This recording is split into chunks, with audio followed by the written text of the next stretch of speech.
right, welcome everybody to this meeting of the Boston Metropolitan Planning Organization Unified Planning Work Program Committee meeting. Go ahead and call this meeting to order. All participants will join this meeting with muted microphones. Please rename yourself to include your first name, last name, and affiliation.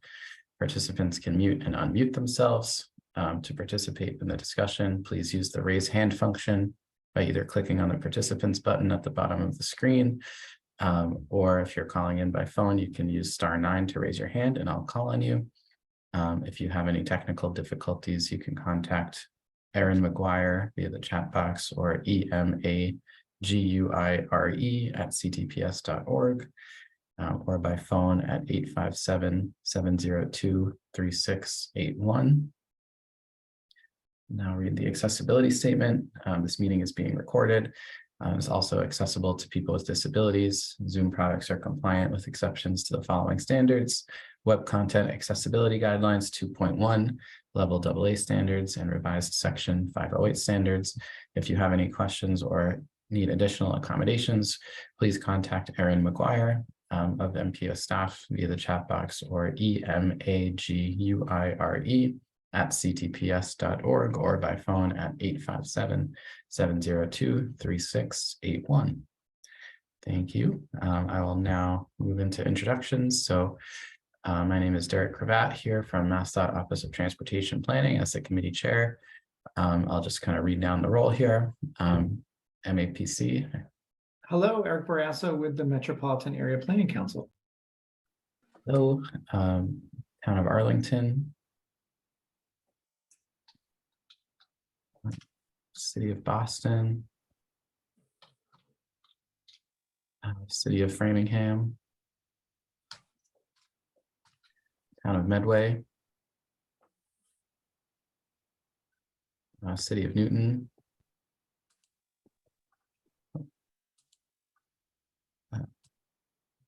Town of Norwood. Hi, Tom O'Rourke from Town of Norwood, Trick Subregion. Okay. Hello, City of Somerville. I'm sorry, Tom Bent, City of Somerville. Great. RTAC. Under here, thanks. And then I see Mirazon from the MBTA Advisory Board. Good afternoon, everyone. Amira Patterson, MBTA Advisory Board. And Claire Ricker, I think, joined from Arlington. Yep, Claire Ricker from the Town of Arlington. Okay, excellent. There. Okay, so with that, we'll move into the next agenda item, which is public comments. Is there anybody present that would like to make a comment at this time? All right, seeing none. If you do have any comments, please provide that via staff by emailing Srirlekha Murthy at smurthy@ctps.org. Or if you have any comments throughout the meeting, feel free to put those in the chat or raise your hand and we'll be sure to call on you. We'll move to the next item, which is the summary of the March 16th, 2023 meeting. Srirlekha, did you want to say anything on this before we ask for a motion? No, I don't think so. Okay, it's not your name on the slide, so just wanted to make sure. I'll ask for a motion and second to approve the March 16th, 2023 meeting summary. I'll make a motion to approve it. Thank you, Eric. And I'll second that motion. Amira Patterson for the record. Thanks, Amira. Motion having been made and seconded, are there any questions or comments on the minutes? Okay, seeing none, I'll call the roll. Mass.OTP, yes. Eric Barrasso. Yes. Claire Ricker. Yes. Tom O'Rourke. Yes. Tom Bent. Yes. Lynn Diggins. Yes. And Amira Patterson. Amira Patterson, yes. Okay, great. Thank you, everybody. We'll move on to the next item, which is the universe of proposed studies for federal fiscal year 2024. I'll turn it over to Srirlekha here to go through the revised universe of studies that was sent around. And we'll kind of go line by line, I think, today and talk through each one. And I think we want to maybe try out like a little bit of a time limit on each study. So we have, about 5 minutes per study. And then we can always have more if needed in future meetings or, if there's a particularly rich discussion, we can be flexible, but just wanted to say that now. It will be sort of keeping time on that, but I'll hand it over to Srilekha and we'll start with that. Sure. Thank you, Derek. Next slide, please. So good afternoon, everyone, and thank you so much for joining our meeting today. I know it's been a marathon once again. Today, we're continuing our discussion on the universe of proposed studies. I do want to start off with an apology for not getting these materials out to you sooner. I was out sick for a few days last week, so I wasn't able to get the universe out as soon as I wanted. So I do apologize. You were sent a few different materials. An Excel sheet with about 5 different categories outlining which studies were not included and why, and a PDF of the final universe of proposed studies. This year we have 18 proposed studies. The choice of which study to include was based on discussion from our last meeting, our staff meetings, and input from our partner agencies. In today's discussion, it may be helpful to compare the merits of studies in the Maybe tab in the Excel sheet with those in the final universe to determine whether to include any of the former projects into the universe. Next slide, please. Today, we are asking the committee to discuss the studies as presented and begin developing a preferred list. As Derek mentioned, just to ensure that we can get to as many projects as we can, we'll limit discussion on each study initially to 5 minutes. If there are studies that the committee would like me to remove from consideration off the bat, and this is for the universe list, the 18 study list, please let me know and I can make a note to strike them off. Looking forward, I will be sending out a ranking survey in the next couple of days to the committee. We will also work internally to develop a staff recommended list. And by April 12th, the advisory council will also share their recommended list. All of these lists, all of the results of the survey will be posted ahead of the April 20th meeting, where we will meet to discuss the ranking results and to choose a final list of studies to fund. So with that, I will open it up for discussion. And Erin, I might ask if I can share my screen with the universe PDF. Thanks, Srilekha. While she's pulling that up, I see Eric has a hand up, so go ahead, Eric. One thing I'd like to kind of raise and follow up on is a comment that Ken Miller made, at the MPO meeting today about the funds for some of the corridor and sort of sub-regional priority corridor, work, and thinking about how we are, using some of these resources to advance the sort of the pipeline of projects and kind of like align the UPW planning with the sort of the long range plan and TIP development. I feel like there's a lot of ideas here that are really good. And I just want to make sure we're balancing, all of these things. And I can't remember if we moved more of that money into, I can't remember if we moved some, if that work now is just sort of institutionalized within the sort of the program budget of CTPS. That was one question I had, versus being sort of standalone, project studies here. Yeah, that's a good question. I don't know, Annette, I know that Annette had mentioned last time there was some changes to the overall existing budgets. I don't know, Annette, if you want to speak to any potential. I know Ken mentioned particularly that multimodal kind of project planning or corridor studies development task. I don't know if you maybe want to speak to how that budget is looking for fiscal year 24. Yeah. So what we've done this year is we've moved more of the funding into the program areas, and so we have the multimodal mobility program area that is getting funding outside of this discrete study budget. So the UPWP, of course, funds everything that the MPO does. And so a lot of the money is going to our programs. This is just a small pot of money that's set aside for additional studies. So we do have a lot of money going to still the corridor studies, like we have always had. And now we have our expanded multimodal mobility program. Thanks, Annette. So sounds like that that approach sort of somewhat addresses Ken's comment that those programs are getting increased relative to the overall budget. I think it's a really good kind of, I guess, perspective and filter to apply when we're looking at some of these proposals as well for discrete studies. If any of these do have overlap with that, which I think there's at least one or two that may help with kind of identifying projects for TIP development and things like that. But does that answer your question, Eric? Or you'll certainly keep it all in mind as we're going throughout the process, because I think it's an important. Just to be clear, the answer is there is more funding within the devoted to staff to work on these things outside of this process. Yes. Okay, good. I think it'd be great to maybe even to follow up to Ken on that would be good too. Yeah, if there could be like a percentage put on it. I know he mentioned it was like 5% or something. Maybe if we could put, just to get a number would be helpful. Len.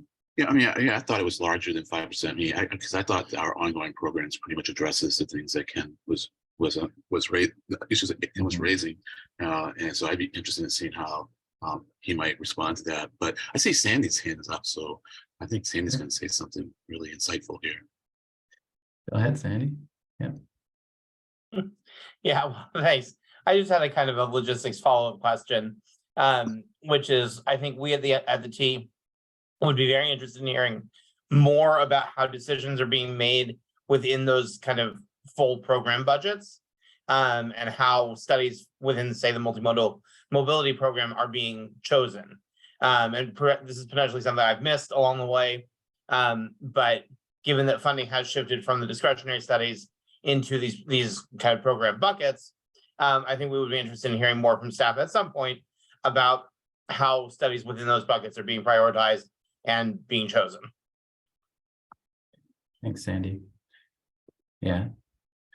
Certainly, I think Annette Streleka, maybe we can chat offline about maybe sharing some kind of scoring process or presentation to this committee on some of that work going forward.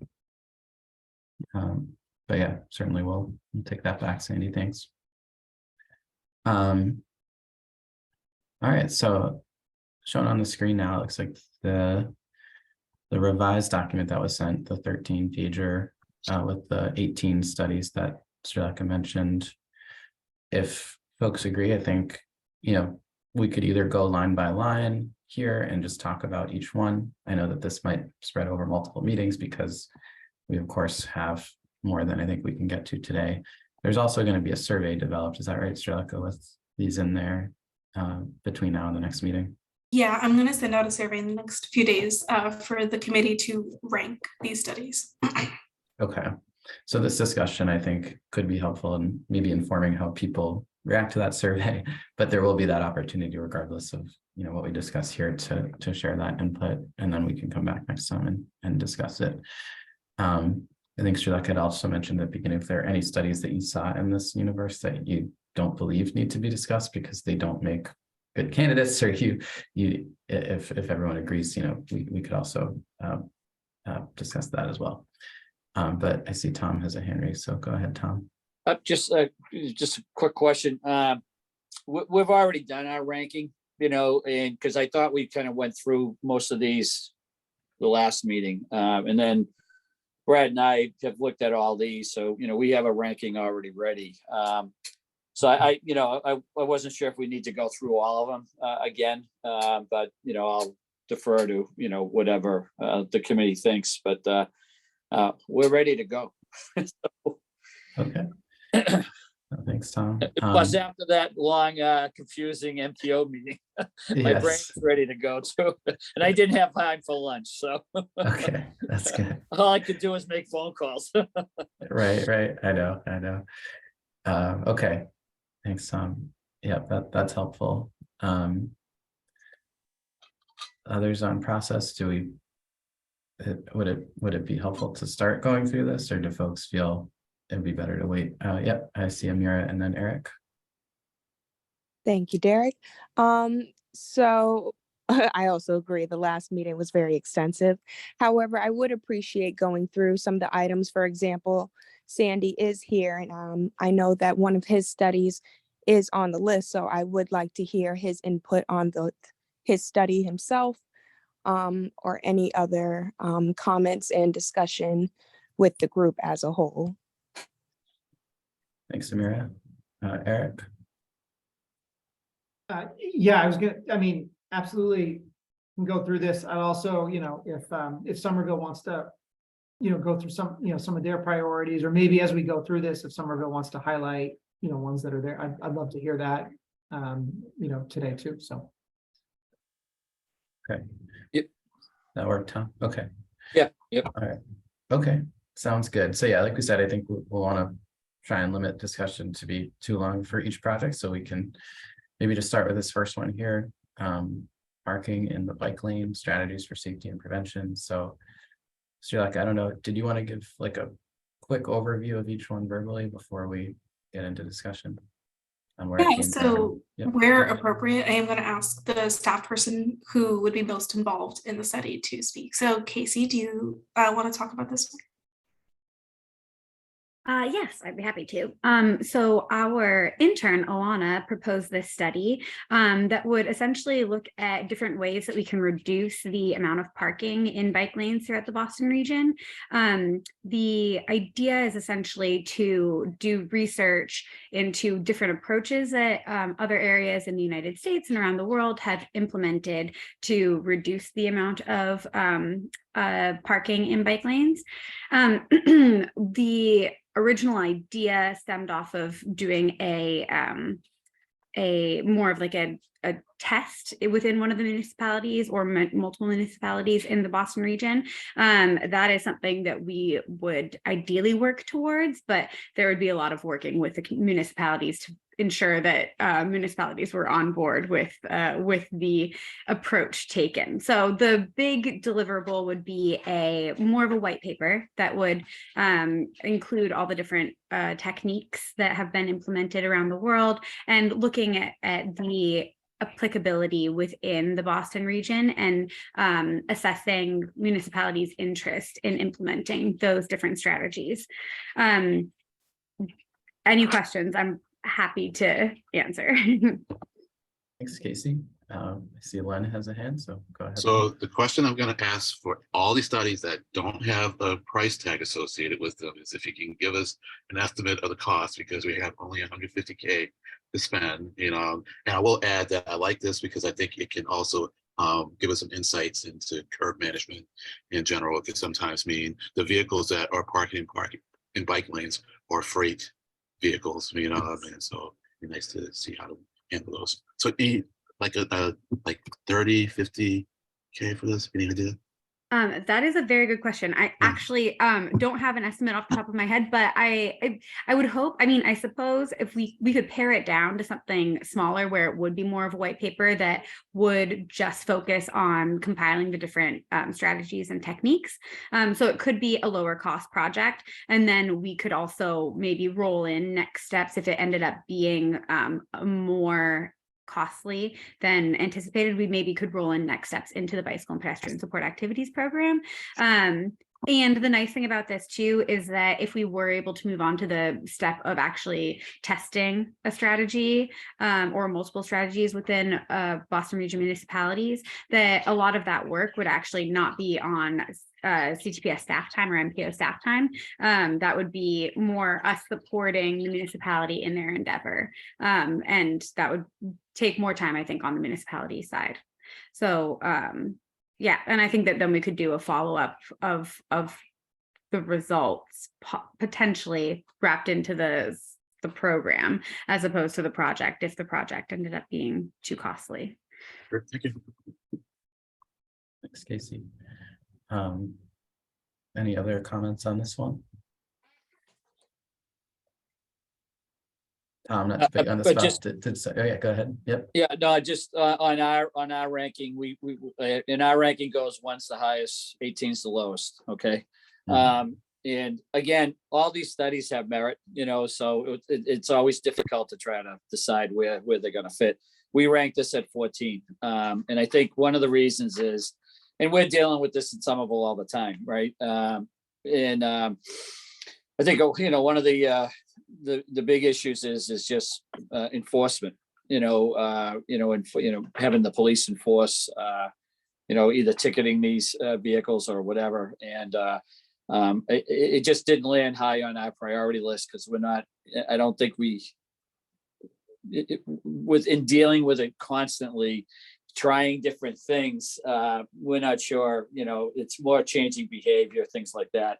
One thing that did come up was, and Brad and I have talked about this a lot, is there's been a lot of changes to the roadways in Somerville and really all the Enniscorp communities. But there's been like no education to the, especially the motorists as to what some of these changes are. So all of a sudden, there'll be a slew of white PVC poles go up and, a bus lane shows up and they're running into questions about, things like that. And, but there's, and I've talked this to the mayor too.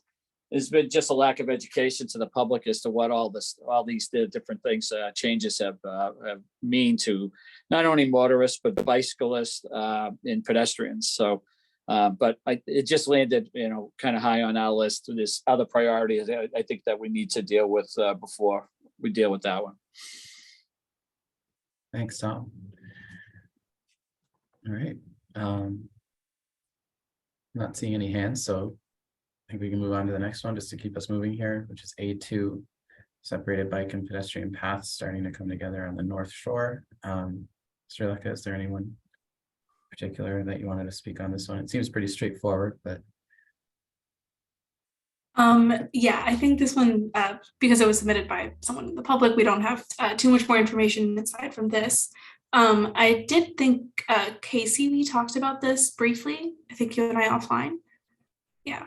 Yeah, we did. And yeah, so I think that this one looks, all of these studies look fantastic, and I would love to be able to fund them through our program if possible. But some of them just don't seem like they would be feasible to just wrap into the program by default.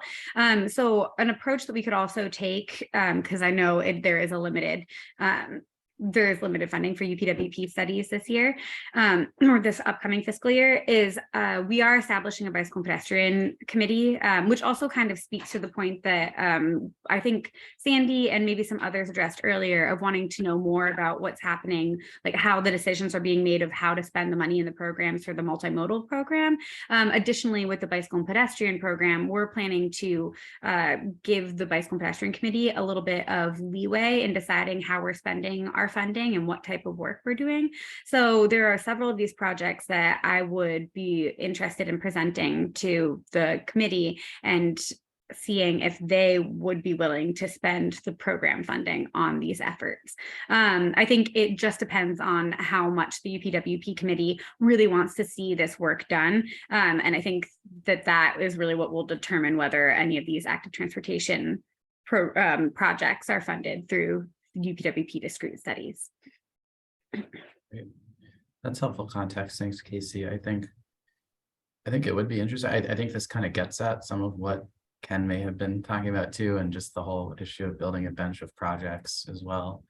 I think that, because this is kind of sub-region specific, I think that the same thing could be said for a lot of the other sub-regions, that there's a lot of paths and, rail trails and things coming together across the whole region. So perhaps it would be good if that bike and pedestrian committee kind of took each of those sub-regions and not about sort of, I guess, like a prioritization plan in coordination with MassDOT and others and DCR to kind of think about sub-regionally what are the big priorities for trail projects and things like that. And I like the connections with public transit and maybe like thinking about multifamily housing and things like that as well.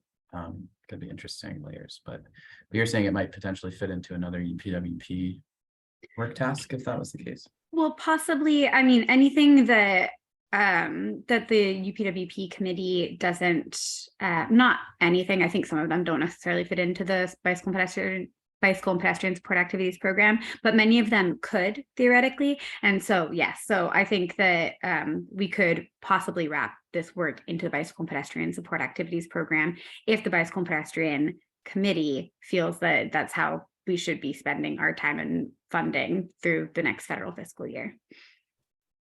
Okay. Mhm. Thanks, Casey. Any other comments, questions on this one? Okay, not seeing anything, so I think we can scroll down, Srileka. Next one is pedestrian safety. Then you want to give an overview of this one, Srileka? Sure. So this was submitted by a member of RTAC, and I believe that this study is looking to essentially inventory some of the intersections of like parking as well as like pedestrian safety laws around the Commonwealth. Of course, this would be more specific to our region. And I think this is taking much more of a safety perspective on the on a project, on something related to bicycle and pedestrian work. I will note that a lot of the safety related studies that we saw in the universe or that were submitted through our outreach, staff have kind of decided to put a little bit on pause just as we begin to figure out our work relating to the Safe Streets and Roads for All grant, because some of these concerns will be addressed through that work. So the more safety oriented studies, we're kind of putting a little bit on the back burner just for now, as we figure out what work is going to look like over the next few years. So does that include this one then? That may include this one, yes. Okay. Sounds good. I agree with that. I think it makes sense to kind of pause on any safety related work because that grant seems to cover this. So unless anyone else has anything, maybe we skip this one for now, as that work kind of gets done. All right. Moving on to MPO support for TOD or transit oriented development. Srileka. Sure. So submitted by staff. I think as so this references a past TDM study, but I think also there's been more conversation in the last few months to a year regarding TOD, and especially as the MBTA communities law goes into effect, this is much more of a concern among a lot of municipalities. So I believe as an MPO, we haven't really set out a formal policy on transit-oriented development and how we might approach it. So this work would make steps to addressing that and towards developing a policy. Srileka. Comments on this one? Yeah, Yeah, this is Claire yeah. Ricker from the town of Arlington. Go ahead. I am working to pass MBTA communities here. It's certainly a hurdle, but I think we're going to get it. One of the questions that keeps coming up over and over again is how can this program called MBTA communities be going on and asserting the need for density, et cetera, and we haven't heard from the MBTA on it at all, other than, hey, we're going to cut your bus service. I need to know, hey, we're looking at it, we're studying it, we're, the Regional Planning Association is on it and they're looking at these things. This is absolutely paramount, I think, and absolutely the time to do this kind of study. I think one of the things that we're looking at right now is a way to sort of support the loss of bus service in Arlington or the infrequency of the routes with blue bikes. That's its own thing, but this is absolutely timely, and we really should have looked at this before. So, Thanks, Claire. Now then, So I was thinking this could also be something that MAPC takes on. And didn't MAPC do something along these lines? Being like have a forum, something. I kind of remember this topic coming up a year or two ago, and MAPC said that we're on this and we're doing a forum. I thought maybe we actually had like a UPWP line item that was very inexpensive, where it like did a forum. We did a forum on TOD. So I would say, like, we have resources that we're very interested in helping municipalities who are looking at, complying with the 3A multifamily requirement about how can we make it so that in addition to just having the zoning in place, which I think everyone agrees, like, you know, even if it's relatively close, I mean, at a quarter mile, it could be quite far from a transit station, but even if it's closer than that, if it has lots of parking and it's not easily walkable and bikeable to transit, most of the trips generated by the site will be auto. And so we are very interested in helping municipalities, you know, make those sites more transit accessible with additional sort of bicycle and pedestrian and transportation demand management planning, you know, on top of that. Yeah. And so, you know, we have those resources, and we're very interested in layering that on top of the zoning support that we're doing for cities and towns. And Claire, I believe we are going to be working with Arlington. I thought our land use team was working with the town, but maybe I'm mistaken because there's so many towns that we're supporting right now. We are getting technical assistance from several places, but I'm not sure MAPC is one. Okay. Okay. Well, I mean, obviously, we worked, you know, very closely in the past in Arlington on numerous sort of rezoning efforts, but you know, that's certainly something, you know, that we can do. That's more of a technical assistance body of work than sort of a body of regional research. I mean, in years past, the MPO has done research on, you know, what are transportation demand management strategies and things like that. I don't know, like this body of work here, this is the opportunities for the MPO to support transit-oriented development. Right. So I'm sorry, and maybe I wasn't clear. Let me try again. So this is a regional issue, I'll say, and the T right now is cutting service, and that's a fact. So what are we going to do as we move forward to look at future land use, which is going to be zoning, right? Everybody's going to put in a zone. No one's going to build anything. How is the T going to respond to that? How many units does somebody have to put in to generate a new line? Where should they go? What is the density required to get another bus out there with another driver? What is the density required to, you know, cut? You know, why are we cutting service? You know, if I put it in one place and another place, I mean, I think these are regional issues. I don't think it's necessarily an Arlington problem.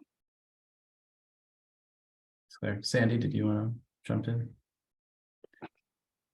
Yeah, thanks. I just wanted to acknowledge Claire's comment and say that's a very valid concern. We do hear that at the T, and we are launching some internal discussions about how we relate to land use that we hope to share out at some point in the future. And you know, whether this study proceeds or something else goes ahead, we really look forward to partnering with folks on these conversations and trying to stand kind of perhaps more open to conversation than we have been in the past as we're building out some of our bandwidth for working on these topics.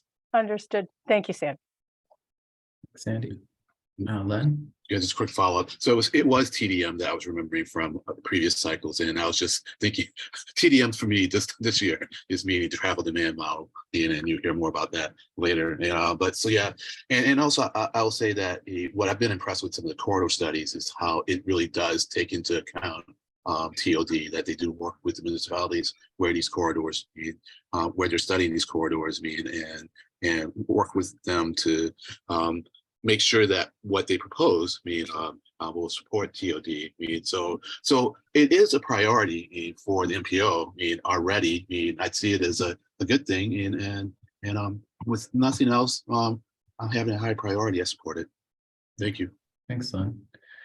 Yeah, I guess as it's written right now, it says the MPO helping to support enforce the 3A and TOD zoning through tip criteria revisions or other options. Like, I mean, to me, that doesn't require a dedicated study. That's something that could be ongoing through as part of the 3C document task or the tip development task. Like, I think there are opportunities to embed this within existing work, but you know, I think that some of the items Claire and others were mentioning might be a little bit separate and might be more along the lines of what MAPC or others might be working on. So I don't know, I'll leave it at that, but I think if this were to go forward, it might have to be rewritten to be more in line with what some of the needs are, and to make it more distinct from other ongoing UPWP tasks, but it's just my own 2 cents. But oh, go ahead, Srileka. Yeah. Just to clarify, if we wanted to fund this, would we want to rewrite it to focus more on like a policy development angle rather than looking at policy and tip criteria, or should we or like which angle would we want to rewrite it to reflect? Well, I'm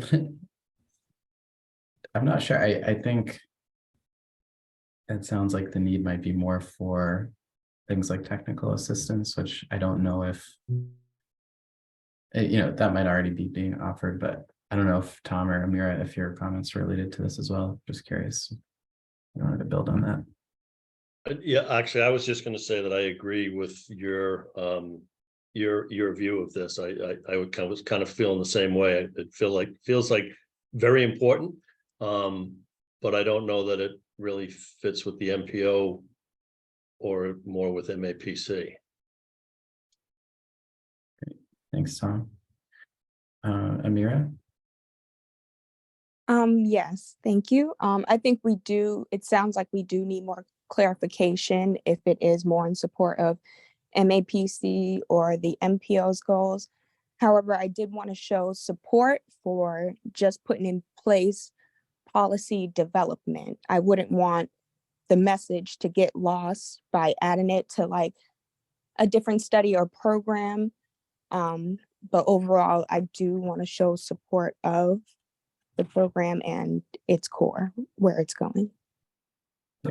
So I apologize. I have to jump off in a minute for a virtual medical appointment, which will be interesting. But I will say that we are doing, in addition to technical assistance and helping individual municipalities comply with the 3A requirement, we are putting in place some regional analysis, and we have a regional land use model, right, that feeds into the regional transportation model. And we're using that model to develop different scenarios to look at a regional level to say, okay, if you had growth that was, kind of closer to transit stations and more oriented with certain features to it, these could be the potential outcomes versus if you had the growth sort of more, further away from stations. So I think I think some of this might be in that sort of policy land use realm that we might be doing. So I just wanted to say that some of that could be covered in some of the work that we're planning to do as part of sort of the overall 3A, and happy to discuss this piece, more too. I think how that could then be incorporated into MPO project scoring, I think is really interesting. Or how that could inform the community connections program, so that municipalities could say, hey, we're zoning an area. We're hopeful that more people can walk to the transit station, but here's if we had bike racks and bike share and or a shuttle service that was part of the TMA, that would really make the site even more powerful or something like that. So yeah, thinking about how those things can be aligned. Thanks, Eric. Tom? I just, wanted to agree, Derek, with, some of your thoughts and what Eric just said. Again, in Somerville, we've been living this, for a while. We did a massive rezoning. Took us 5 years to do that. And then, we are, now we have areas and developments that, don't allow any cars. So the people that actually live in, there's 90 units in Union Square right now that are turning over. And, they cannot, there's no parking for that. They will not be given, parking passes, things like that. There's another project that I think they're approving now up on Broadway, over 200 and something units that'll have limited parking. But, the bike lanes and the bus lanes are all in those areas. And, obviously with the Green Line extension, just about anywhere in Somerville is within, a quarter to a half mile of a station. So we rated this at 10.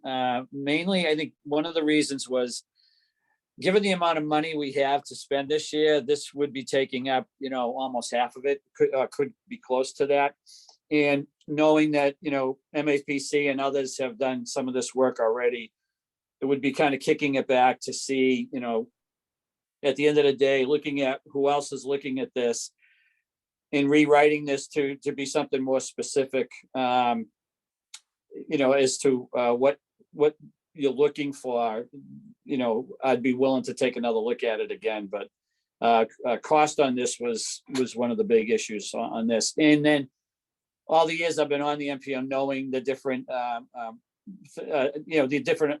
I said, MAPC's been working on this, and like Len said, on the traffic demand piece, that's been done in the past too. So it's kind of like putting a lot of this together to see what's already been done, and then coming up to see, all right, well, what do we really need to do now? Yep, thanks, Tom. All right, not seeing any other hands, so we can move on. I do want to just acknowledge that we're almost at 2 o'clock. I know Eric said he has to leave it. We did start late. Does anybody else have a hard stop at 2? Do folks feel like we want to go a little past since we started late? What are folks' feelings on that? I can go. I can go to 15, 2:30. Okay. I can. Why don't we say 2:15 works for me. Let's say 2:15 maybe is our okay. So we can build in that time that we kind of cut into at the beginning. Okay, let's say that. Just wanted to acknowledge that. Okay, so we'll keep going here then. We're on to lab and municipal parking, phase 2. Go to Srilekha again. Sure. So as you see in the title, this is just phase 2 of the lab and municipal parking study that staff are undertaking currently along with MAPC. So this funding request is essentially to continue the work on in the next fiscal year. This scope would focus much more, I believe, on data collection. On data collection. This current phase 1, I believe, is focused a bit more on methodology development. So this is, like I said, just a continuation of the current study. Rose, if you want to speak to this, if I'm missing anything, let me know. I think you covered it well. The only thing I'll say is, the estimated budget is an estimate, and we could potentially scale up or down the amount of data collection depending on funding. Great. Thanks, Srilekha and Rose. Len? So I have a question for Rose. Do you gain any efficiency by doing this right after phase 1? Because my inclination would be let's do phase 1, absorb it, give us a chance to do some kind of other studies, just that we have some diversity of studies, wrong context, use diversity, a variety of studies, meet a better word, and then come back to it. But if you tell me we have momentum, it'll be much more efficient, thereby less costly if we do phase 2 right after we complete phase 1, I can buy that.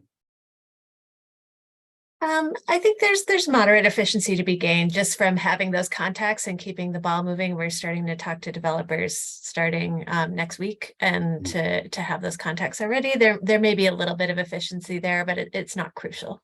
Okay, thank you for your honest, straightforward answer. I appreciate that. Excellent. Any others to? Oops, sorry. That's okay. Any other municipal partners on perspectives on whether the data proposed of parking supply and utilization at lab and life sciences facilities is that data something that you would find to be useful, Tom? Yes, we rated that about a 6. And again, it's it's real world happening here. So I think, we would be very interested in, seeing this basically continue, which the UPWP has done many times. They'll have phase 1 in 1 year and then phase 2, just to and it's basically in a core, even with the lab slowdown, we're still seeing groundbreakings on lab projects and things like that. And then, because there is a focus too on reducing the amount of parking, but then you get the pushback from the developers and their financing arms saying, no, this is our model, this is what we need. So I think, the more information that we're able to gather from all this will help with maybe changing some minds. I don't know, but that's one of the big roadblocks that a lot of developers will tell us. If the cities are going and saying, well, we want to reduce the amount of parking for labs, then the developers will come back and say, well, we can't get financing because their model's saying you need, whatever the percentage is. So at the end of the day, I think we would like to see the continuation of the study so that it's complete, and then we could take our, the full recommendations out of that and go forward. All right. Thanks, Tom. Sounds good. Any others? Okay. Not seeing any hands, so we can move on to the next one, Srilekha, on exploring roadway pricing, engagement with local stakeholders.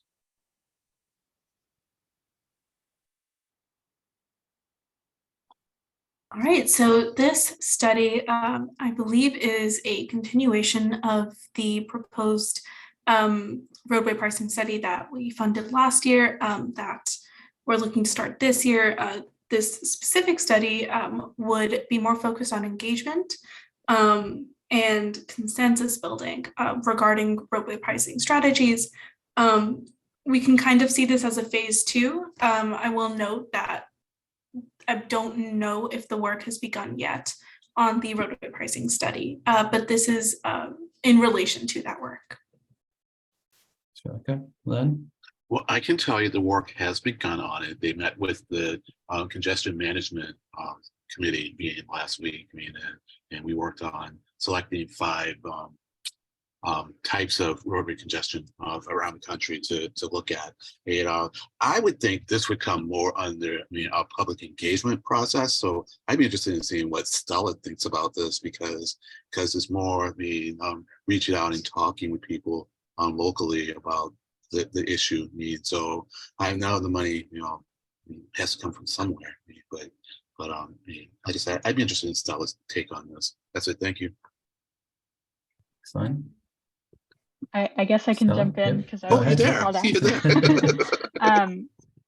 Yeah, I think this is interesting. I do think, I will say it's not exactly kind of within the current, I guess, field of priority for the engagement program. We not that it couldn't be added as a priority, but I don't think that these types of stakeholders are normally the types of stakeholders that we're focused on engaging or spending a lot of time engaging. So not to say that it couldn't be built in, but that potentially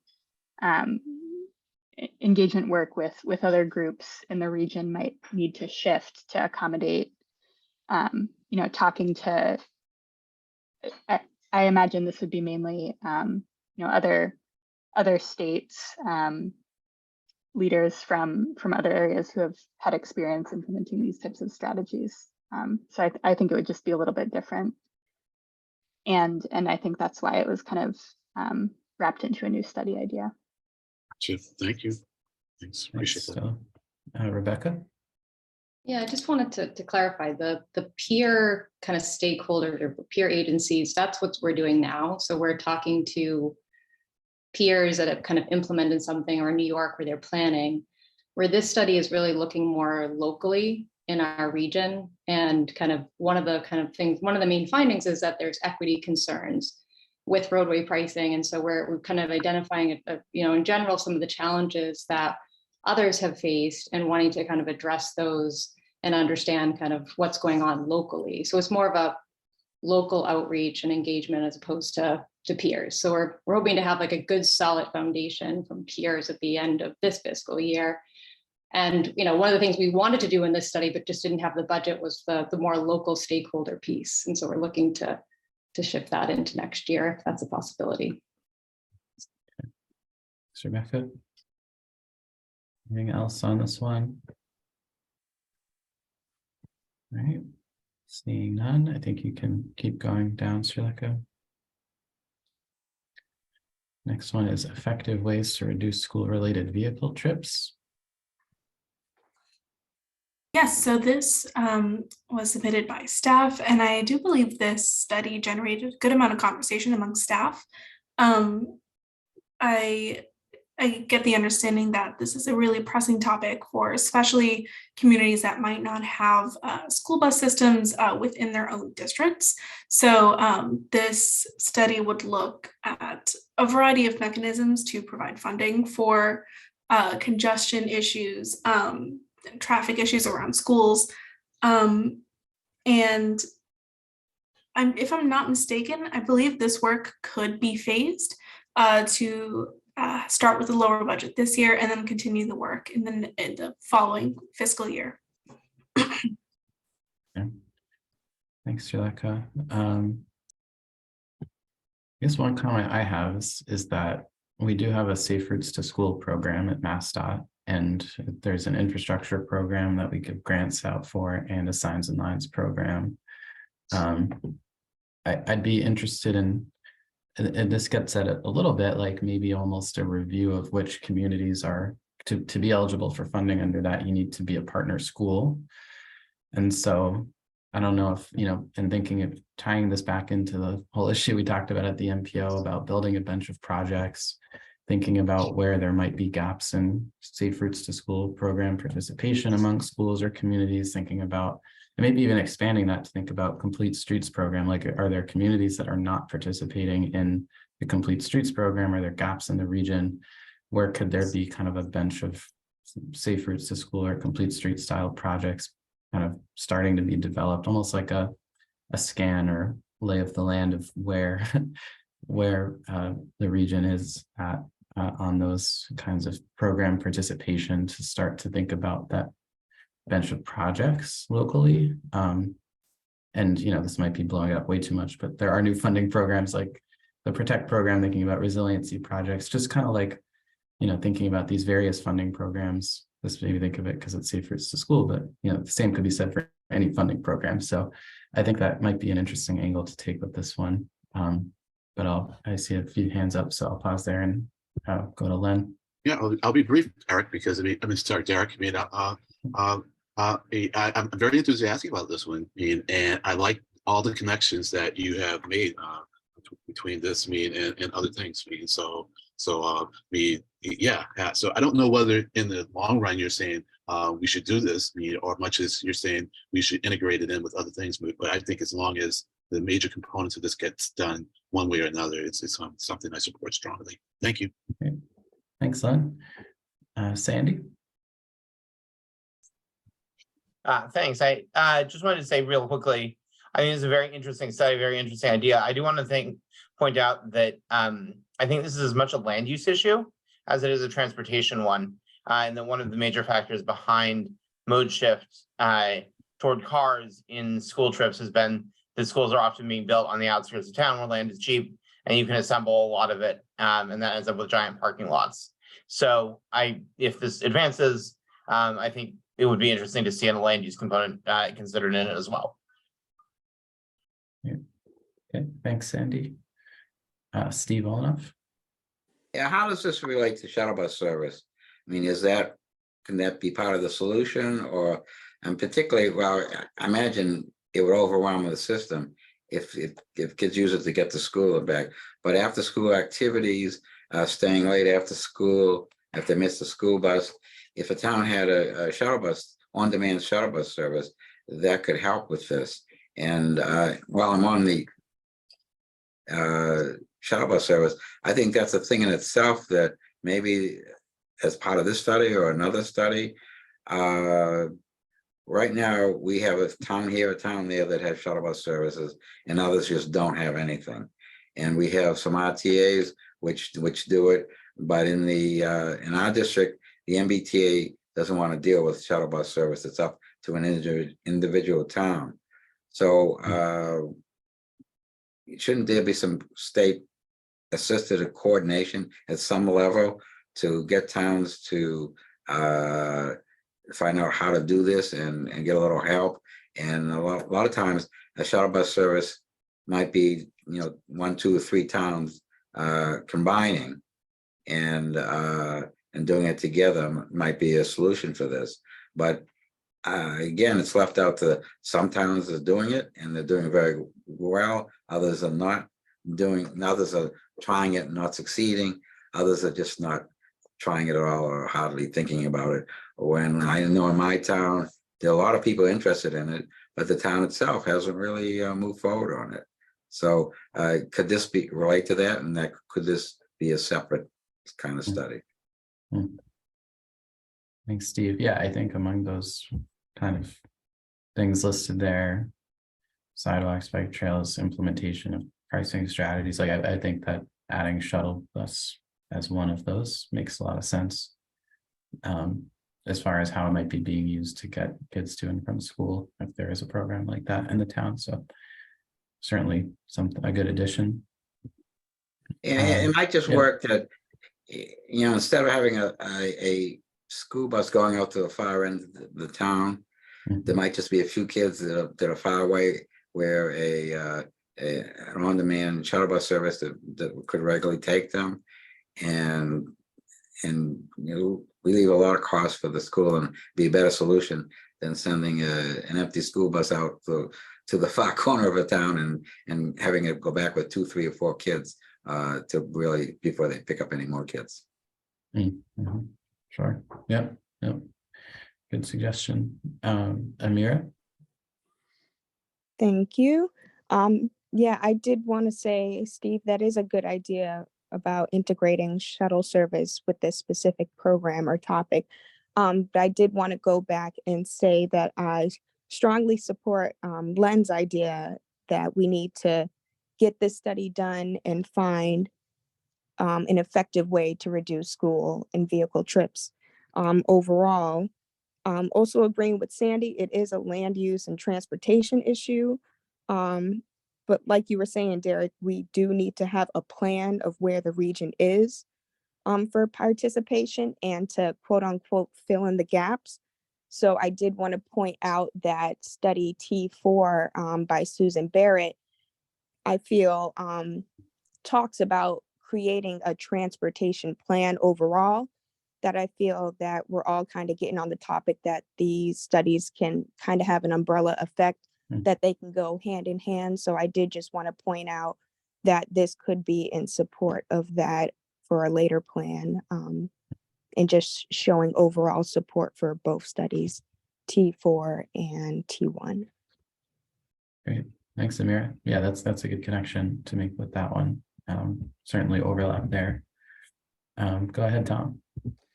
I just wanted to say that I agree with what Len had said, and we had rated this as a 4. But one thing, this study would be very different.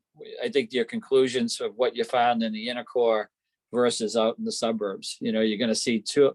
So I don't know how the study would balance that, or if it would be slated more, because we actually have the same problem with parents dropping off kids. I go by one of the elementary schools on my way to work every morning, and it's an absolute chaos. And it's they're dropping kids off. Now I don't see as much at the high school as I do in the elementary schools. So I think that's a difference too.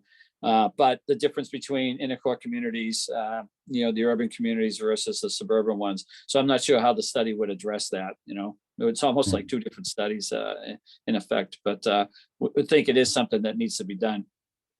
Yeah, no, absolutely. Yep. Yeah, I think that just looking at some of the language here now, I think it's a good idea. I think a lot of the points raised today could help make it a stronger scope. And so that's something that, we can, I think, have everyone go back and look at and maybe incorporate into a final version when it, if it does move forward. So anyway, I know we said 2:15, so I just wanted to pause there. I think similar to what we've done in prior years, I think at the next meeting, we would pick up where we kind of left off here and go throughout the rest of this table. And we'd have the survey results potentially at the next meeting too, to kind of inform some of this. But Steve, do you want to? Yeah, so I wasn't reading ahead enough. And yeah, I do see Okay. T4 was a lot of what I was talking about just now. Okay. So I just want to point that out. Sure. Yeah, no, I just for the record here too, I thought that was a really interesting and strong idea. And I think that it can encompass a lot of some other study ideas too, that T4 idea from Susan Barrett. So certainly something to keep in mind as you're filling out the survey. You know, as far as maybe connections between different program proposed ideas and things like that. And we'll be able to, I think, discuss that one in more depth at the next meeting. So can I yeah, quickly ask, go ahead. so when is the survey coming out again? I'm Sure, going okay. to send it out in the next couple of days Okay.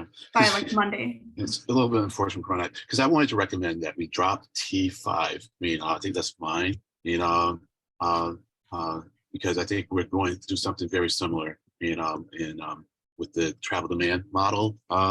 So yeah, so I would like to drop that one and plead with you to bring T3 back. I mean, it's the Logan Casey's one on car sharing, you know.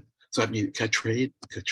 You know, because like I said, I mean, we're doing similar enough stuff, you know, with the travel demand model, with Marty, you know, and so if we put the survey out,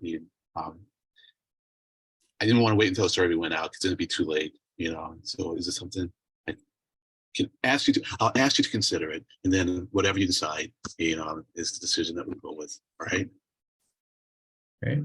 Okay. Yeah, that one was in the maybe list, Len. So I Yeah, it think was. my understanding is that it could be brought back if members were interested. So And drop and like I yeah. said, just drop T5 because it's redundant at this point, or certainly what Marty wants to do, I think might be even better.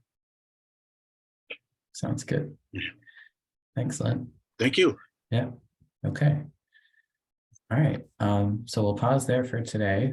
I think this was a good discussion. We got through almost half, I think. I think the ones on the later pages take up multiple pages. So even though, yeah, so I think we're making a good dent in this, and certainly helps me personally, and I think everyone else too, understand these studies a bit more. So appreciate all the discussion. I think on our agenda, there is something for members items. Just want to acknowledge that if anybody has anything before we adjourn.